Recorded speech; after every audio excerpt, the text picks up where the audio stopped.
Hey guys, welcome to another world that I designed in Super Mario Maker 2. This is World 3, the Desert Land. Although I call it Arid Land due to the 4 characters in the word Arid and the 32 character limit in naming things. So this first stage I called it Wind and Bones, not to be confused with Rag and Bone, that awesome White Stripes song. But yeah, this is our classic. The sun's attacking us. Desert tropes that work so well though, like this Twister and Pokey combo.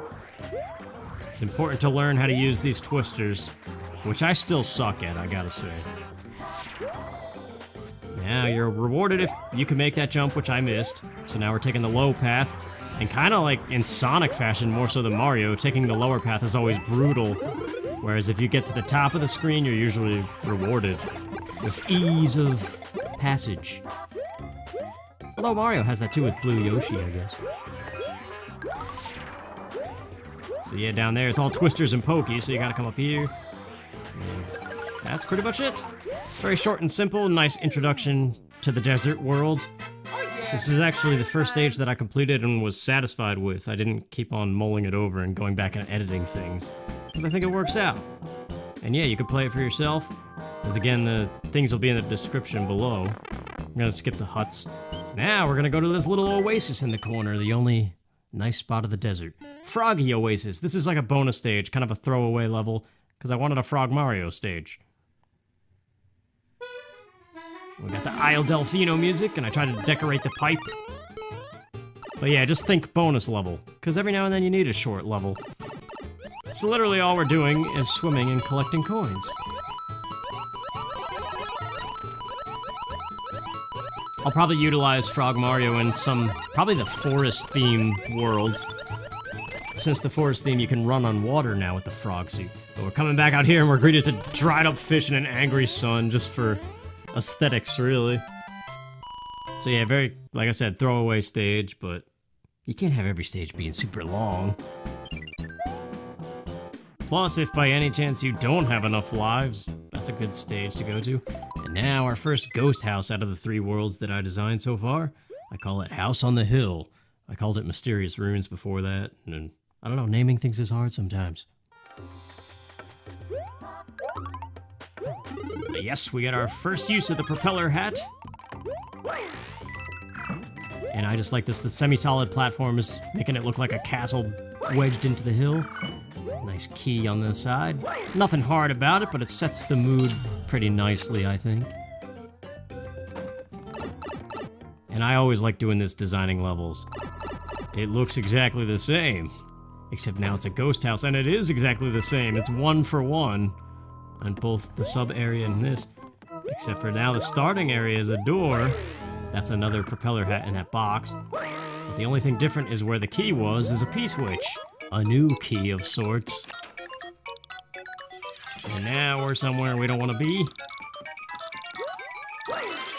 Propeller hat trick there.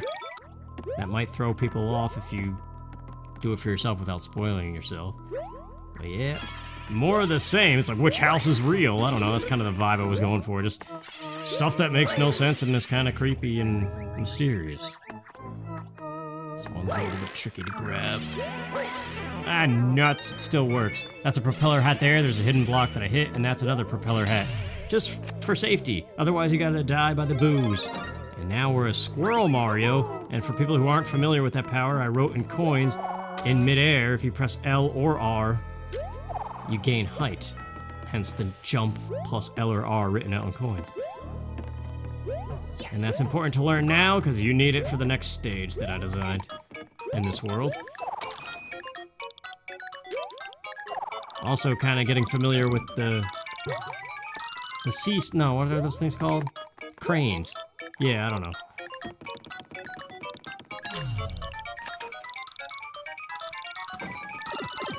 And that's it, we are finally out of the madhouse. Just a nice little, like, what the heck, why was that there feeling? As you might get in a desert. Kinda maybe it's not even a house, maybe it's a mirage. I don't know. These are all the kind of ideas that were dancing around in my head as I was thinking about it. So now we go to If that stage wasn't difficult, this is really the first difficult stage that I designed, especially because the stipulation is don't take any damage. But Sandstorm, Soaring, and we're gonna get our first nighttime stage. Nighttime in the desert has wind. In Super Mario World, it switches from left to right. But in New Super Mario Brothers, you almost, wow. That's another thing to teach you about the flying squirrel thing. If you don't know, you can stick to walls momentarily. But yeah, I played a lot of this as I was making it, so hopefully I can do this on one pass.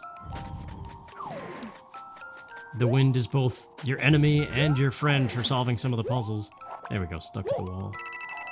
That's the hardest part, is just don't hit any of those spikes. You gotta hold B to glide, or A, I guess, if you use that.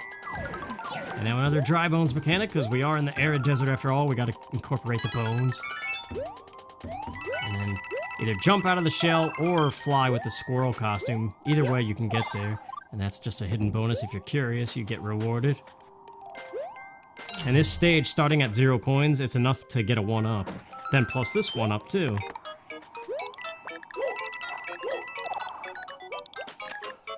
And then the final push. Make sure you glide as fast as possible. There are twisters down below. If you fall, that should propel you at least to the base of the flag. You're not going to get the 1-up. But there is also a gap between the twisters, so... That's another thing to note about the squirrel suit. If ever you utilize your L and R height gain, and then you hit a twister, it resets it, so you can keep on doing it, which is interesting if you're trying to design your own stuff. And speaking of, we got Twister Castle. This one kind of annoys me, and I'm the one who designed it, so I don't know, I just don't like twisters. Sometimes they work, and other times they just don't work, it seems like. So yeah, I was playing around with this, yeah, see, there you go. Hopefully there's not a lot of that. But there is a point where there's a lot of 1-ups. I give 3 on a bridge up ahead. Because I imagine people who are not used to twister mechanics are gonna die a lot here, and it's just gonna frustrate them. So the idea is, hopefully if you finally do it, you'll see the 1-ups and be thankful and not rage quit. Otherwise, maybe you just know exactly what to do.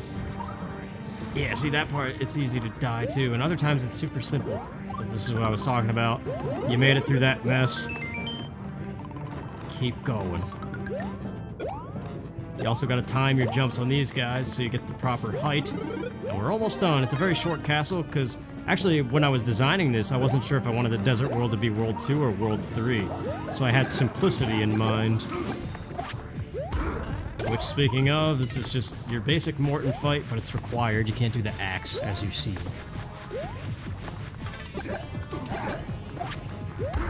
I was messing around with the fight though, and I was gonna have them locked in a cage and then a conveyor belt with bombs, and the only way you could damage them was to throw bombs, but then I realized Mario could just step on the conveyor and get in there, and then that would be an issue.